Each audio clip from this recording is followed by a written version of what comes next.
수요 기도에 하나님께서 주신 말씀 출애굽기 24장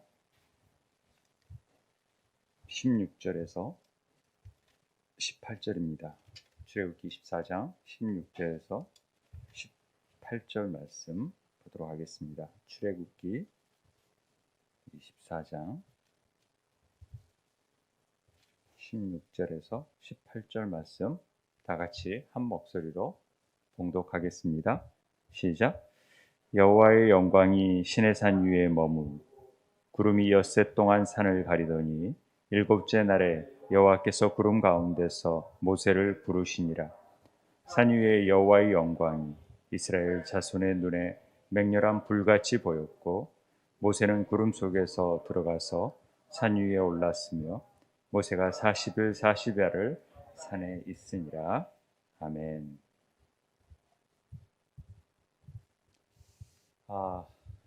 계속해서 우리는 히브리어를 통해서 하나님 말씀을 더 알아가는 시간을 갖고 있습니다.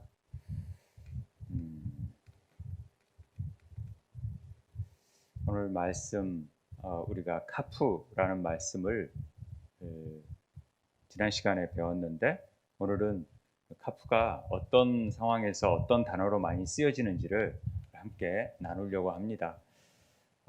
알렙, 벳, 우리가 천막, 집이라는 의미라고 그랬죠. 그다음에 베트, 김멜, 낙타, 발, 가고 오고 하는 그런 일들을 통하여서 성숙해지고 젖을 떼고 보답해주는 그런, 그래서 가말, 고할, 길갈 이런 뜻이 있다라는 얘기를 드렸고 숫자값은 3이다 말씀드렸고요. 달렛은 문, 출입하다, 움직이다, 매달다 라는 말, 우리가 뭐 다비드, 다바르, 데렉, 담 이런 말들이 주요 관련 단어였다라는 것. 다음에 다섯 번째 글자가 해, 호라, 계시, 호흡, 찬양, 생기, 성령. 그래서 내가 여기 있다라는 존재의 의미. 그래서 해라는 글자 다섯 번째 배웠고요.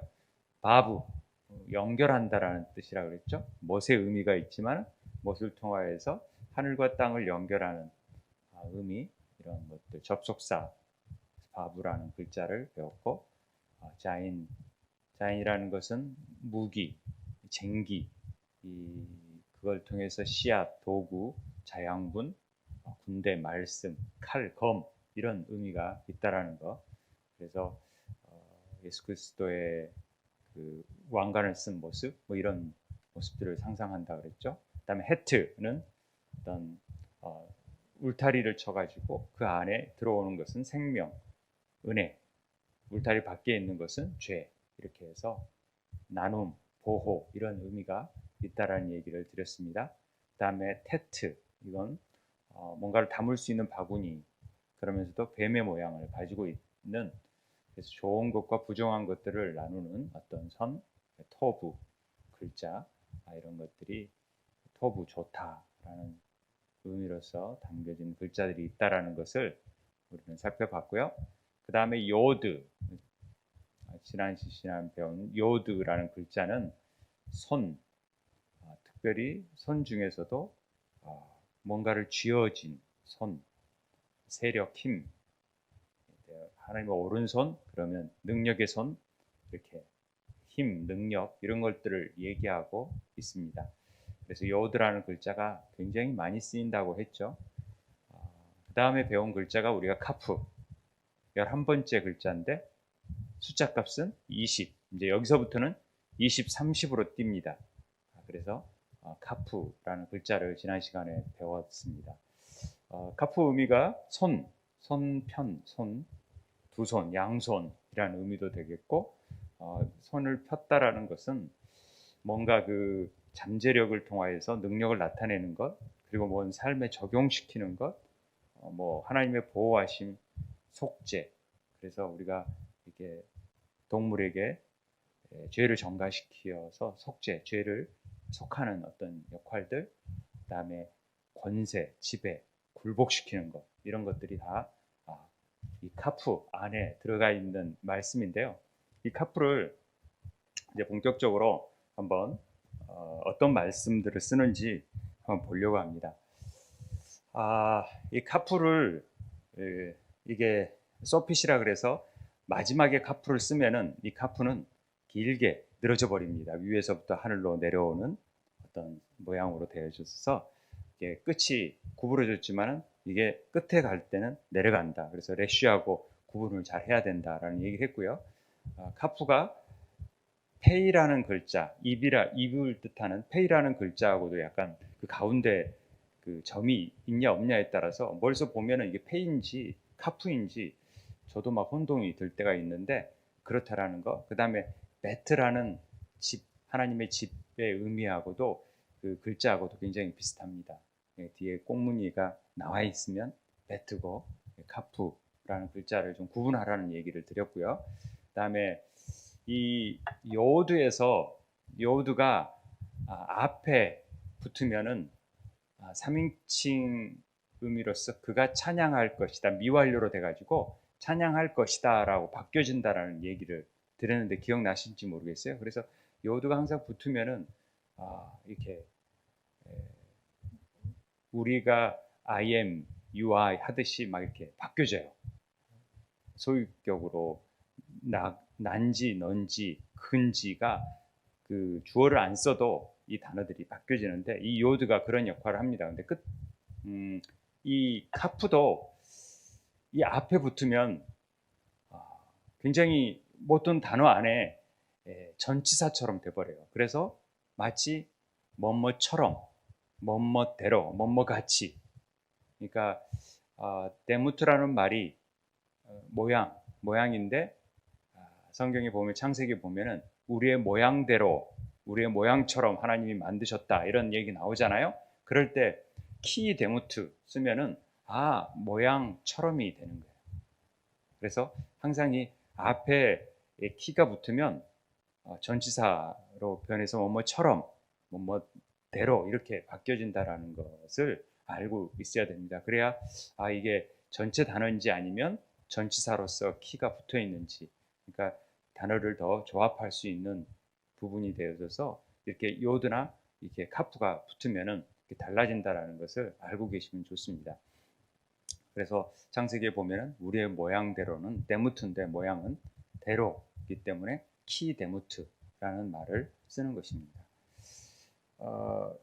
요드가 뒤에 붙으면 나의 아버지, 소유격의 의미를 갖는다라는 얘기를 했습니다. 그래서 아부가인데 아비 하면은 나의 아버지라는 뜻이 됩니다. 아부가 하나님 아버지에서 그냥 나의 아버지로 바뀌어지는데 이 카프가 뒤에 붙으면요 너의 아버지가 되는 거예요. 아비크 그렇게 가지고 너의 아버지. 그러니까 나의 아버지가 아비가 아니라 아비크가 되어져서 너의 아버지가 되는데 그래서 이 크를 조합하면은 2인칭 소유가 되어집니다. 너의라는 걸로 바뀌어집니다. 왜 그러냐면은 나의 것은 손으로 쥐는 거잖아요. 요드는 손으로 딱 잡잖아요. 그러니까 이건 내 것이잖아요. 이건 나의 것이 되는 거예요. 그러나 우리가 카프는 편손이 되잖아요. 손을 펼치면은 너의 것이 되는 거예요. 네 것, 내 것. 이렇게 되어지는 의미가 담겨져 있습니다. 그래서 우리가 그때 기억나실지 몰라도 이 카프와 요드는 10이고 이건 20인데 요드가 손이 2개 있으면은 카프가 되는 거예요. 양손, 2손이라는 의미를 줬었고 그래서 쥔손이 나의 것이고 편손이 너의 것. 그래서 카프는 기도하고 연관이 있다. 기도의 손으로 연관이 있다라는 얘기를 드렸던 이유가 바로 여기에 있습니다. 이제 우리가 제일 이 카프하고 연관돼서 꼭 알아야 될 단어는 이 카보드라는 단어입니다. 카보드는 영광이라는 표현으로 많이 성경에 쓰여져 있습니다. 다수, 부 이런 의미도 있지만은 이 카보드라는 말이 명사인데 항상 히브리는 동사에서 명사를 차용하는 거예요. 명사가 있다 그러면 동사가 반드시 있는 거예요. 동사 카바드라는 말에서 왔는데 이 무겁다, 비중이 있다, 영광스럽다, 열렬하다라는 뜻도 있어요. 그런데 무겁다, 비중이 있다는 굉장히 좀 부정적인 측면에서 무거워져 버리는 그런 짐을 져버리는 그런 말로 바뀌어집니다. 그래서 이 카보드라는 영광이라는 말 안에 바브가 있거든요. 바브가 빠져버리면 카바드가 돼요. 무거운 의미로 되지만 이 바브가 끼어져 버리면 하나님께 영광이 돼버리는 거예요. 이 바브라는 글자를 우리는 알고 있어야 돼. 이 바브가 뭐라 그랬어요? 아까 못이라 그랬잖아요. 못. 하늘과 땅을 연결시켜주는 서 있는 남자로서 궁극적으로 예수님을 상징하는 글자였다라는 얘기를 했어요. 제가 이 구름 기둥, 불 기둥으로 해서 이 바브가 연결되어 있다. 하늘과 땅을 연결하는 글자다. 그렇기 때문에 바로 예수 그리스도께서 우리 안에 하늘과 땅을 연결시켜 주셨던, 그러니까 그 바브가 들어가 있으면 영광이 되어버리고 이게 빠져버리면 전부 다 이렇게 하늘과 땅을 연결하는 그 예수님이 없어졌기 때문에 죄가 무겁고 짐이 되어버리는, 그런데 그 예수님이 들어가서 우리 죄를 가볍게 하고 우리 죄를 속죄해버리고, 이런 의미가 이 카프라는 단어 안에 다 포함되어 있는, 글자 안에 포함되어 있는 이미지라는 것을 기억하면 좋습니다. 이 카보드라는 말은 카브, 베이트, 바브, 달렛, 시 다 이렇게 몇입니까? 이게 4, 6, 2, 20, 4 달렛이 4 플러스 6 플러스 2 플러스 20은 숫자값이 32인데 32를 지혜에 이르는 길이라고 유대인들은 보통 그렇게 얘기합니다. 게마트리아 숫자 32는 왜냐하면은 이 이빨의 개수가 32개라고 생각하기 때문에 그래요. 그런데 육의 음식을 먹으면 우리가 잘근잘근 씹어서 먹음으로써 소화를 시키잖아요. 마찬가지로 영의 음식을 잘 씹어야지만이 지혜에 이를 수 있다. 이런 의미로서 그래야 하나님께 영광을 돌리는 삶을 산다라는 의미로 숫자값이 32라는 숫자값이 되어 있다라는 것이죠. 그러니까 히브리어는요 놀라워요. 이 숫자 하나하나들을 다 의미가 부여되어 있다라는 것을 알면 좋겠습니다. 그래서 카보드라는 의미가 이렇게 되어져 있다라는 걸 알아야지만이 되는데, 사실 이 영광이라는 말을 우리가 제대로 이해하는 사람을 제가 본 적이 별로 없어요.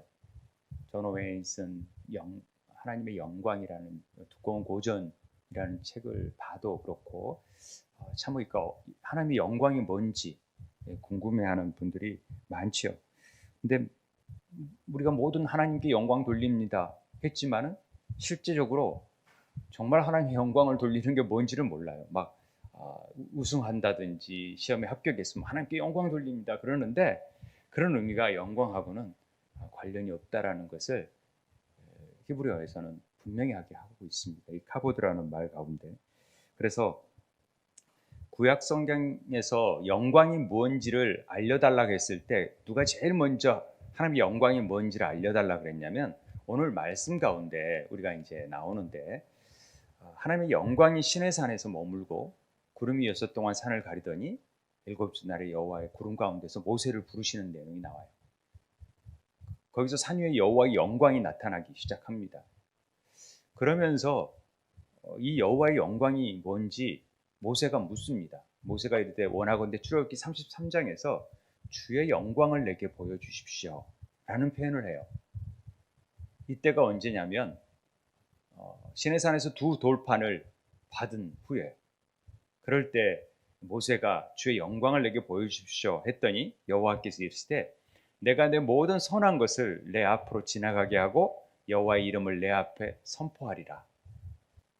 여호와의 이름을 선포해요. 2 계명을 주시면서 10계명을 다시 주시면서 나는 은혜를 베풀 자에게 은혜를 베풀고 긍휼히 여길 자에게 긍휼을 베푸는 분이시라는 것을 분명히 합니다. 그리고 내 얼굴을 보지 못하리니 나를 보고 살 자가 없다. 이런 얘기를 하십니다. 그러면서 여호와께서 구름 가운데 강림하사 그와 함께 거기 서서 여호와의 이름을 선포하실세 여호와께서 그의 앞으로 지나시며 선포하시되 여호와라 여호와라 자비롭고 은혜롭고 노하기를 더디하고 인자와 진실이 많은 하나님이라 인자를 천대까지 베풀며 악과 과실과 죄를 용서하리라 그러나 벌을 면제하지는 아니하고 아버지의 악행을 자손 3, 4대까지 보응하리라. 용서는 하지만 우리 므낫세를 통하여서 용서는 하지만은 3, 4대까지 그 일들이 미쳐진다라는 것을 알려주십니다. 그런데 여호와의 이름이 선포되고 그 앞에서 여호와가 나타나기 시작하시는데 그 성품이 나타나시죠. 근데 이런 모든 것들이 하나님의 영광과 연관이 있다는 것을 우리에게 가르쳐 줍니다. 그래서 성경에서 말하는 영광이 뭐냐? 바로 하나님의 새 언약을 의미합니다. 말씀을 주시잖아요. 새롭게 말씀을 주시면서 이렇게 이름을 선포하시게 되니까. 그러니까 이름도 하나님의 영광이고 그 이름이 하나님의 영광이 나타나는데 그 이름의 그 본질이 뭐냐? 은혜와 긍휼, 진실, 인자 이런 것들이 그 영광의 본질이라는 것을 얘기하고 있습니다. 잘 아셔야 돼요. 이름의 본질이 은혜와 긍휼, 인자와 자비라는 것을 우리에게 가르쳐 주십니다. 그래서 하나님의 영광은 여호와의 이름과 연관이 있고 그의 본질과 연관이 있다라는 것을 우리에게 가르쳐 줍니다. 여호와의 이름이 뭐예요? 여호와의 이름이 스스로 있는 자, 야훼. 그래서 우리가 계속 얘기하는 예수 그리스도를 못자국을 보라 했던 이름, 예수 그리스도가 여호와의 영광이라는 것을 예시하고 있습니다. 그래서 요한복음 1장 14절에 말씀이 육신이 되어 우리 가운데 거하시며 우리가 그의 영광을 보게 되는 거예요. 아버지의 독생자의 영광이요 은혜와 진리가 충만하더라. 그 영광 안에는 은혜와 진리가 충만하게 되어져 있어요. 여호와의 이름 앞에 은혜와 긍휼과 인자와 진리가 있었는데 다시 예수 그리스도가 말씀으로 오시니까 그 영광이 나타나게 되고 아버지의 독생자의 영광이고 은혜와 진리가 충만하다는 얘기를 하고 있는 것입니다. 그래서 고린도후서 4장 6절에서는 어두운 데서 빛이 비치라 말씀하셨던 그 하나님께서 예수 그리스도 얼굴에 있는 하나님의 영광을 아는 빛을 우리 마음에 비추어 주신 거예요. 그래서 우리가 여호와의 영광을 보는 거예요. 예수 그리스도 안에 그 영광이 있기 때문에. 예수 그리스도가 하나님의 영광이기 때문에 그래요. 달리 얘기하면 그렇다라는 거죠. 예수 그리스도는 태초부터 있던 생명의 말씀이고 영원한 생명이고 빛이십니다. 그렇잖아요. 그래서 요한 1서에서 태초부터 생명의 말씀에 관해 우리가 들은 바요 눈으로 본 바요 자세히 보고 우리 손으로 만진 바라 이 생명이 나타나신 바 된지라 이 영원한 생명을 우리가 보았고 증언하여 너희에게 전한다. 이런 얘기를 하는 겁니다. 요한 1서 1장 5절에 그래서 우리가 그에게 듣고 너에게 전하는 소식은 이것이니 곧 하나님은 빛이시라. 그에게는 어둠이 조금도 없으신다는 얘기를 하고 있는 것입니다.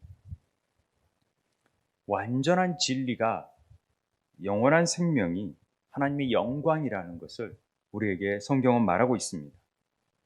그래서 정말로 영광을 돌리기를 원한다. 우리가 정말 하나님께 영광 돌리는 삶을 살아야 되잖아요. 그러기 원한다면 하나님을 위해서 무엇을 하기 이전에 이 완전한 진리를 찾고 두드리고 진리의 본질이 무엇인지를 깨달아 그와 연합된 삶을 사는 것이 영광을 돌리는 삶이다. 그 얘기하는 거예요. 그래서 진리 안에서 우리는 하나 돼야 돼요. 이게 그리스도 안에서 연합된다라는 얘기예요. 그래서 에하드, 에메트, 진리가 처음부터 끝까지 똑같은 분과 변함이 없는 분과 하나 되는 에하드 돼야 된다라는 얘기를 계속해서 하는 겁니다. 그러니까 그리스도와의 연합은 굉장히 중요한 주제입니다. 그래야 하나님께 영광을 돌릴 수가 있어요. 다른 게 시험 잘 보고 막 성공했고 이게 영광이 아니라 그리스도와 하나 되는 삶을 살아가는 것이 바로 영광을 드리는 삶이라는 것을 우리에게 가르쳐 줍니다. 그러면 그 영광은 대부분 어떤 속성을 나타내느냐?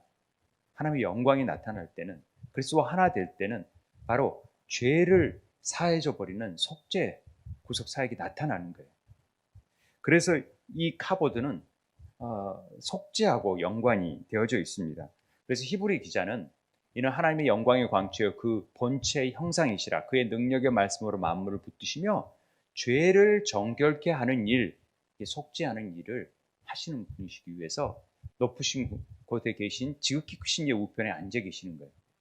그래서 끊임없이 하나님께 영광을 돌리는 일을 우리가 다른 말로 얘기하면은 예수 그리스도와 연합된 일인데, 그 연합된 일은 결과적으로 우리의 죄를 늘 멀리해야지만이 그리스도와 하나 되어질 수 있어요. 그래서 죄를 멀리하는 것, 악을 모양이라도 멀리하는 것을 우리가 그리스도 안에서 하나 되는 삶을 살아가는 삶이 되어지는 것이죠. 그것이 진짜 하나님께 영광을 돌리는 삶이라는 것을 알고 끊임없이 십자가 앞으로 나아가야 되는 삶을 살자라는 것이, 우리가 영광된 삶을 사는 우리의 존재된 목적이 바로 거기에 있다는 것을 말해주는 것입니다. 예수님은 죄를 정결케 하시는 분이신데, 우리가 지금 배우는 카프라는 단어가 바로 그런 의미를 표현하고 있어요.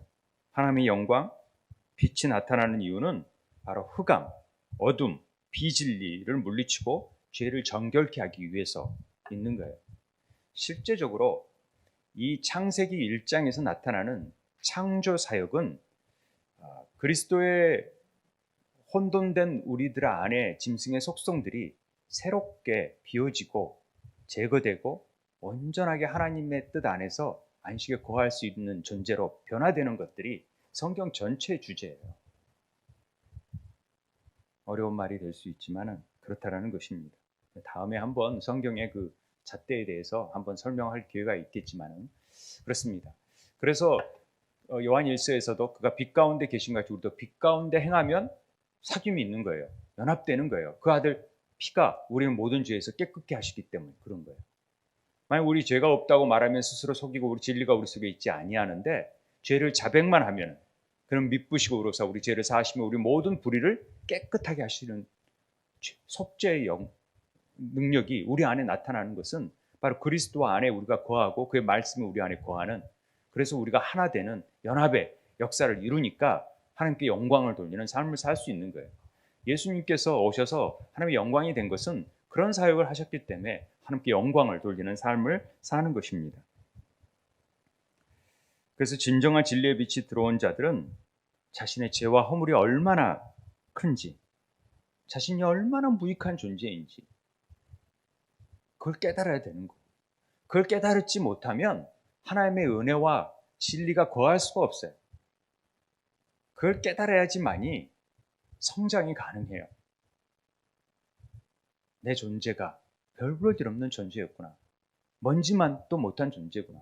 그런데 나를 향한 하나님의 사랑이 여전히 있기에 내 존재가 가치 있는 존재고 하나님 앞에 거룩한 존재로 변화되어지는 거예요.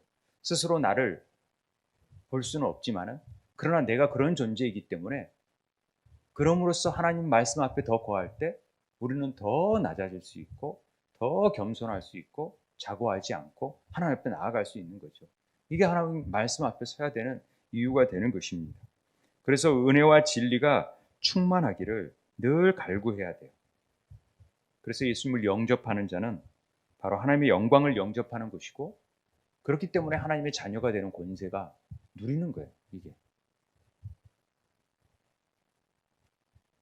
영접하는 자 곧 그 이름을 믿는 자에게는 하나님의 자녀가 되는 권세를 주시잖아요. 그러니까 나는 여호와인데 내 이름을, 나는 내 영광을 다른 자에게, 내 찬송을 우상에게 주지 않고 누구에게 주는 거예요? 우리에게 주는 거예요. 그 영광. 이 영광은 하나님의 영광인 예수 그리스도를 믿고 새 언약의 일꾼된 자들에게 나타내 주시는 하나님의 은혜예요.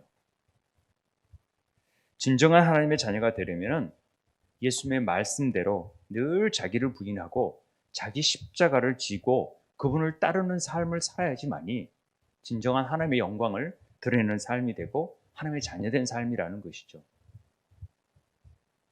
이러지 않으면 하나님의 자녀, 난 너 모른다 하는 거예요.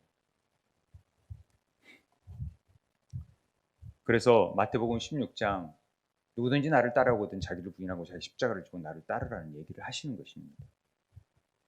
그리고 예수께서 대답하되 인자가 영광을 얻을 때가 왔도다. 그 영광을 받을 때가 언제냐면 진실로 진실로 한 알의 밀이 땅에 떨어져 죽지 아니하면 한 알 그대로 있고 죽으면 많은 열매를 맺느니라.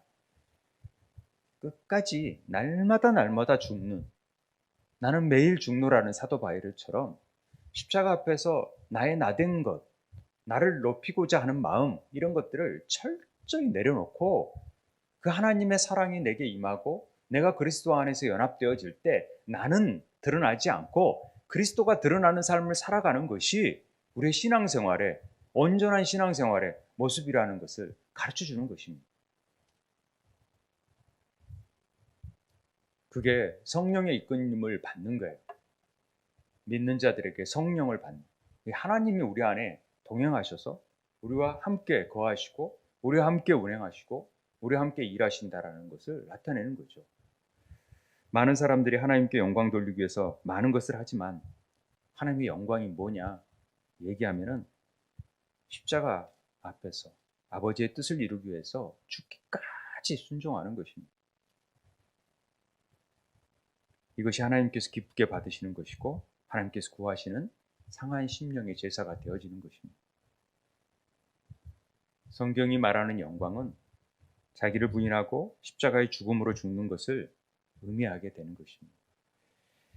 십자가는 자기의 생명, 자기의 생각, 자기가 그동안 가지고 있던 성경 지식, 사람의 계명, 가르침으로부터 죽고 예수님으로의 가르침으로부터 늘 예수님의 뜻, 예수님의 명령, 예수님의 생각들을 늘 적용하고 나타내는 삶이 바로 하나님께 영광을 카보드하는 삶이다.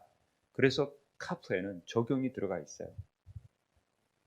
손을 적용해야 돼요.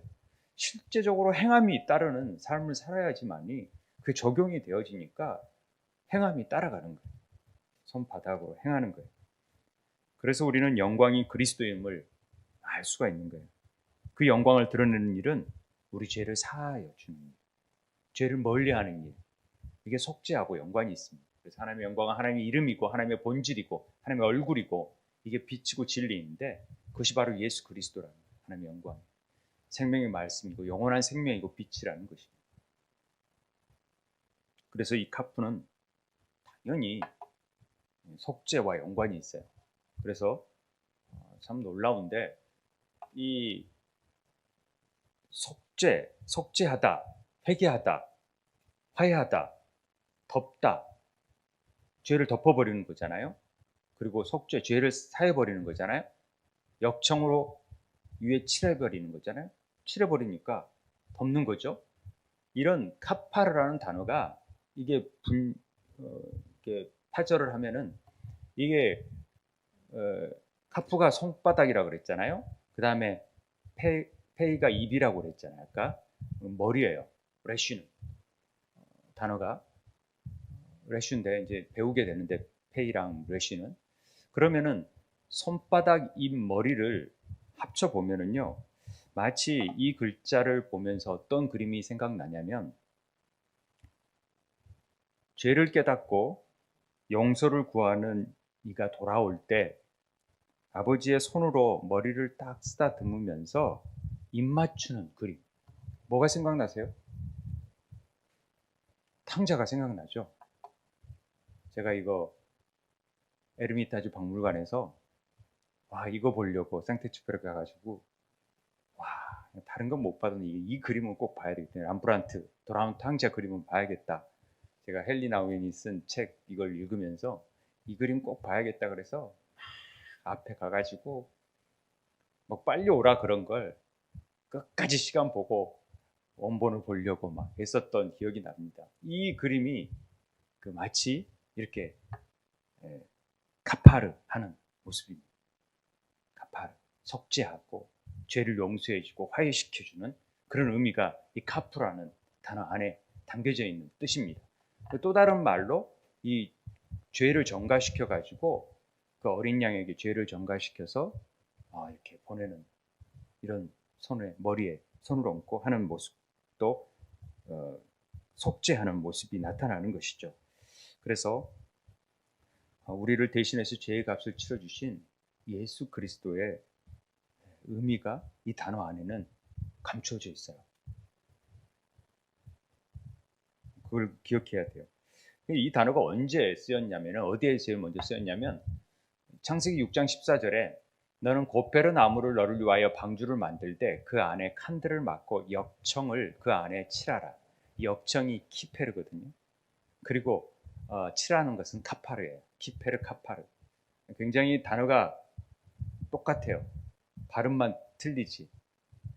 히브리 단어에서는 똑같은 말로 역청, 칠하다라는 말이 나오는데 이 칠하다라는 말이 카파르잖아요. 역청을 칠하다라는 말. 보세요. 노아의 방주가 어떤 의미를 가지고 있어요? 우리를 구원하고 보호해 주시는 하나님의 은혜가 있잖아요. 용서와 속죄하는 의미가 있어요. 다른 것은 다 죄로 죽는데 용서해 줘서 속죄시켜 주는. 그래서 노아의 방주는 유대인들에게 이 성전의 의미와 같은 의미를 가져요. 노아의 방주가.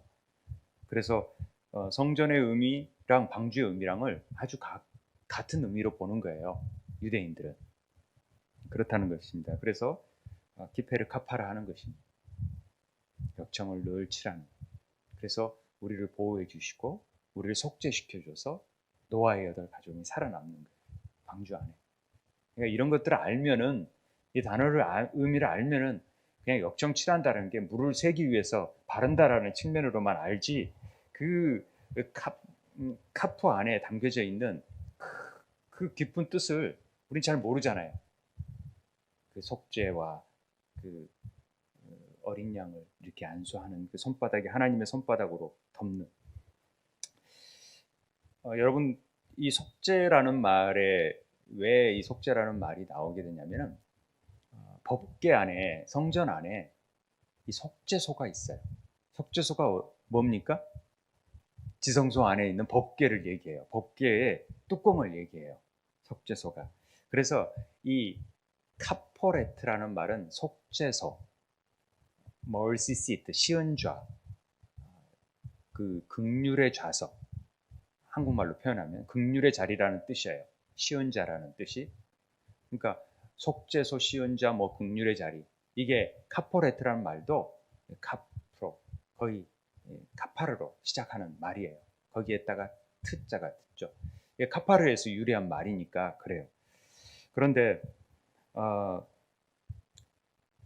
영어로 커버라는 말하고 카파르라는 말하고 비슷하잖아요. 굉장히 이것도 우연 같지만 아마 거기서 나오지 않았을까 하는 생각을 가져봅니다. 속죄소라는 것은 언약궤의 덮개를 얘기합니다. 언약궤는 두 그룹이 딱 위에 있어요. 사진을 보시면 속죄소를 덮고 있는 날개와 날개 사이에 영광의 빛이 임하는, 그건 긍휼의 자리에서 내가 너희를 만나겠다는 하나님의 표현이에요. 이게 속죄소예요. 법궤에 두 그룹 천사들이 딱 이렇게 덮고 있죠. 그러니까 이 속죄소는 하나님과 백성이 만나는 곳이고 긍휼의 자리고, 속죄소가 어떤 의미냐? 바로 예수 그리스도의 중보성을 나타내는 굉장히 상징적인 의미가 있는 것입니다. 그래서 출애굽기 25장에 보면 그룹들은 그 날개를 펴서 그 날개로 속죄소를 덮고 그 얼굴을 서로 대하며 속죄소를 향하여 하고 속죄소를 궤 위에 얹고 내가 내게 줄 증거판을 궤 속에 넣어라, 이렇게 얘기합니다. 왜 긍휼의 자리라고, 왜 은혜의 자리, 쉬운 자라고 얘기하는 것입니까? 그 궤 안에는 뭐가 들어있어요? 뭘 넣으라 그랬어요? 히브리서에 보면은 금향로와 사면을 금으로 싼 언약궤가 있고 그 안에 만나를 담은 금 항아리와 아론의 쌍난 지팡이와 언약의 돌판들이 있다라고 나와 있어요. 그러니까 세 가지가 다 들어있다라는 거죠. 그런데 왜 긍휼의 자리라고 하냐면은 이 두 돌판, 만나, 이 아론의 쌍난 지팡이는 세 가지 다 어떤 의미를 가지고 있냐면은 우리의 두 돌판이 있을 때 금송아지를 만들어서 죄를 졌고 많은 사람들이 죽어요. 그리고 만나로 불평을 해서 결국은 굉장히 혼나요. 메추라기, 만나 메추라기. 그 다음에 아론의 쌍난 지팡이도 아론의 권위에 도전해요. 이런 것들은 인간의 부정적인 것들을 다 담고 있어요. 그것들이 담겨져 있지만, 법궤 안에 담겨져 있지만 그 법궤를 누가 덮어요? 속죄소가 덮고 있기 때문에 가려져 버린 거예요. 덮어버린 거예요. 커버드 해버린, 카바를 해버린 거예요. 그러니까 이것들이 절대로 나타나지 않도록 하나님의 은혜를 베풀어 버렸어요. 그런데 그 사이에서 하나님이 임재가 나타나는 거예요. 나타날 수가 없는 상황인데 하나님의 은혜가 부어져 가지고 덮어져 가지고 그 안에서 만나겠다라는 얘기를 하시는 것은 엄청난 의미가 있는 거예요. 그러니까 실제적으로 이 중보적인 메시지를, 예수 그리스도의 중보적인 사역이 이 속죄소 안에 있다라는 것을 우리에게 가르쳐주는 말씀이죠. 그래서 그분이 죄를 대신 지심으로 인해서 실제적으로 하나님의 죄를 도말하시는 일을, 긍휼함이 우리에게 닥쳤다. 그래서 긍휼의 자리가 되는 거예요. 실제적으로 사실은 두 돌판이 예수 그리스도시고, 만나가 예수 그리스도시고, 쌍난 지팡이가 예수 그리스도가 되는 거예요. 그래서 죄를 짊어지고 오셔서 그것들이, 그 안에서 우리들이 다 부정이 드러나니까, 죄가 다 드러나니까 그것을 다 덮어주시는 거예요. 놀라운 하나님의 은혜가 있는 거예요. 하나님의 영광은 이 언약궤 안에 머물게 됩니다. 그래서 그 부정적인 것들 위에 임하시는 것들이, 하나님의 영광은 도저히 이거 임할 수가 없어요. 죄하고 같이 임할 수가 없는 분이시잖아요. 그런데 이 덮개가 있기 때문에 임하실 수 있는 거예요. 정말로 이 중보자 되신 예수 그리스도의 사역이 있기 때문에 우리가 담대히 그리스도의 보좌 앞으로 나아갈 수 있는 은혜도 생기잖아요. 그래서 이게 덮는다라는 표현이 들어가 있습니다. 이 그룹들이라는, 케브르라는 말도 천사와 같은 계열, 하나님의 영광을 지키는, 그래서 예전에 그 생명나무를 지키는 천사들로 처음 언급되었던 그 케브르가 바로 이 그룹이라는 의미가 있고, 이 그룹이 의미가 이 카프라는 단어 속에서 예수 그리스도의 사역을 대신하는 일로 나타난다는 것도 알아두면 좋습니다. 그 다음에 하나 단어가 케테르라는 단어, 지난 시간에 했지만은 케테르라는 단어는 왕관이라는 뜻입니다. 이것도 이게 파절을 해보면은 손이죠. 그 다음에 이게 타트, 제일 마지막 글자는 십자가이면서 토라를 얘기합니다. 토라를 얘기하고, 그 다음에 레시는 사람 머리를 얘기한다 그랬잖아요. 그러니까 카타르에서 유래된 말인데, 이 케테르도 왕관, 크라운이라는 얘기했었잖아요. 크라운, 둘러싸다라는, 카타르는 둘러싸다라는 뜻인데, 이게 이제 둘러서 컵을 제가 이렇게 컵을 이렇게 받고 엎어 놓으니까 왕관 같은 모양이 가졌다고 해서 설명을 했었잖아요. 근데 이게 이 케테르라는 말이 주님의 손이 이 토라 면류관을 씌워주고 있는 모습의 이미지, 이게 왕관이에요. 주님의 손이 면류관을 씌워주는 모습, 머리에. 그러니까 성전에 이 면류관이라는 것의 의미를 우리가 좀 잘 알고 있어야 돼요. 우리 면류관이 뭔지. 면류관의 모습이 사실은 법궤에서, 여러분 법궤, 분향단, 그 다음에 떡상, 이런 모습들은요, 전부 다 등대, 이런 모습들은 전부 다 면류관을, 금면류관을 상징하는 모습들로 되어져 있어요. 자세히 보면. 예전에 우리 성막 세미나 할 때 나눈 적도 있지만, 그때는 뭐 잘 듣지도 않았겠지만, 그것들이 다 이렇게 크라운의 의미를 가지고 있죠. 그래서 이것들이 실제적으로 제사장의 면류관인 거예요. 면류관을 상징하는 거예요. 그래서 이 진설병, 분향단, 속죄소, 이런 모든 것들이 실제적으로 신약에 와서는 우리 교회 안에 우리와 연결되어 있다는 것을 깨닫을 필요가 있어요. 어떻게 연결되냐면요, 토라를 전심으로 연구하고, 그러니까 하나님의 말씀을 연구하고 준수하는 자에게는 하나님께서 아까 얘기했던 토라의 면류관을 씌워준다는 것이 이 카타르의 케테르의 면류관의 의미가 되는 거예요.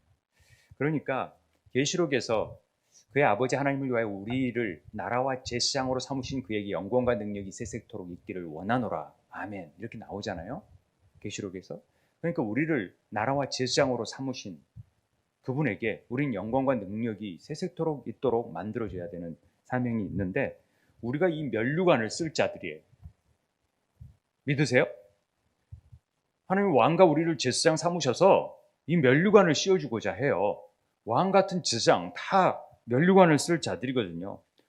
토라의 면류관이 있고 왕의 면류관이 있고 제사의 면류관이 있는 거예요. 말씀의 면류관이. 이게 어떻게 나타나냐면 야고보서 1장 12절에서는 시험을 참는 복이 있다. 이를 견디는 자가 주께서 자기를 사랑하는 자에게 약속하신 생명의 면류관으로 나타나고요. 베드로전서 5장에서는 영광의 면류관으로 나타나고 디모데후서 4장에서는 의의 면류관으로 나타나는 거예요.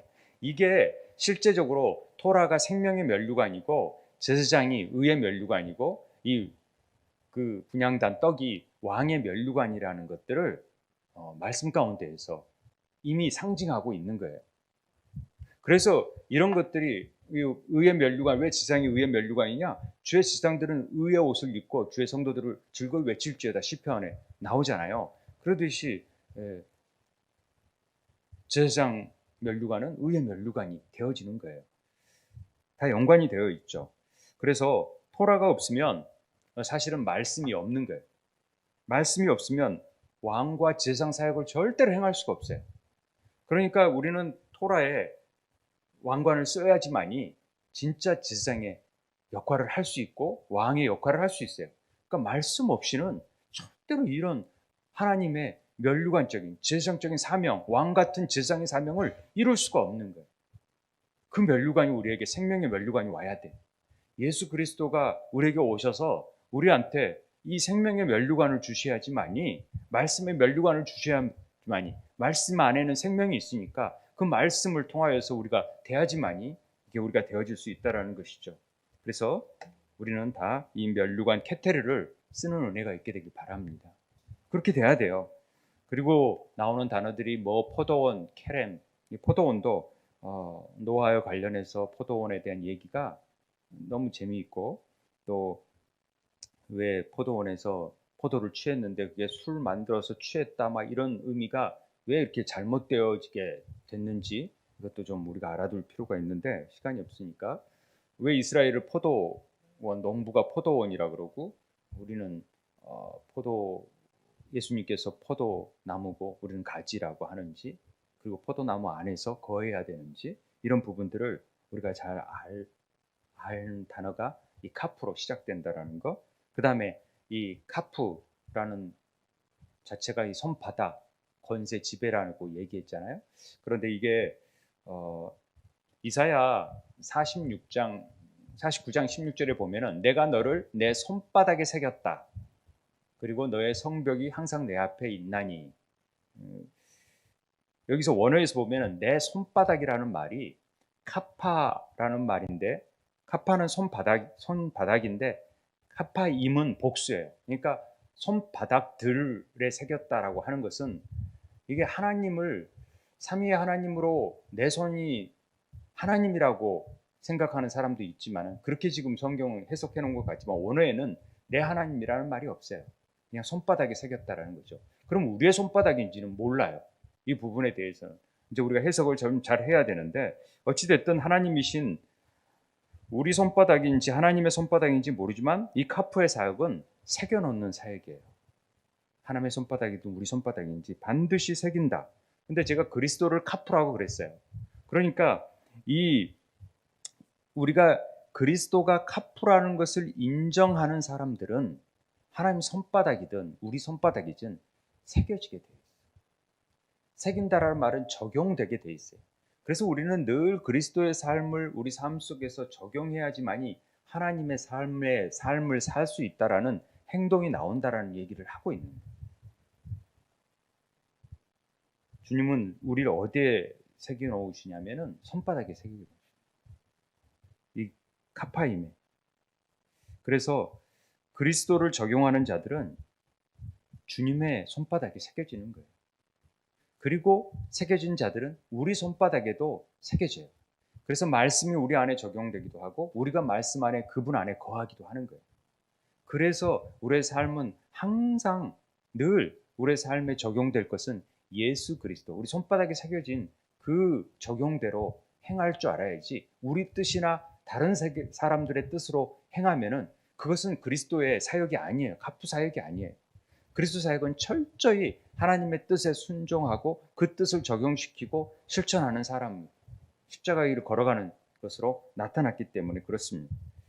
그래서 그리스도는 이미 우리 안에 와 계시고, 그래서 그분 속에 있는 것들을 꺼내서 적용시켜서 우리 삶 속에서 나타내야지만이 그리스도의 삶을 사는 자가 되어진다.